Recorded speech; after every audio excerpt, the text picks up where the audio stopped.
ख़बर शामिल कयूं पिया मलीर खां। गुलशन हदीद में फ्रेंड पब्लिशर ऐं मलीर नेशनल प्रेस क्लब तरफ़ां 4 ॾींहनि जो किताबी मेलो लॻायो वियो।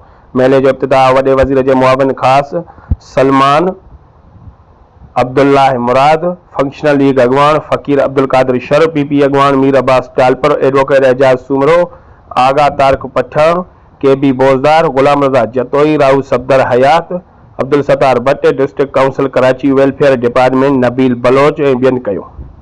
इलाइक़े जे अदीबनि, शाइरनि, सहाफ़ियुनि, सियासी ऐं समाजी शख़्सियतुनि, शागिर्दनि ऐं शागिर्दान समेत किताबनि सां चाह रखंदड़नि वॾे तइदाद में शिरकत कई।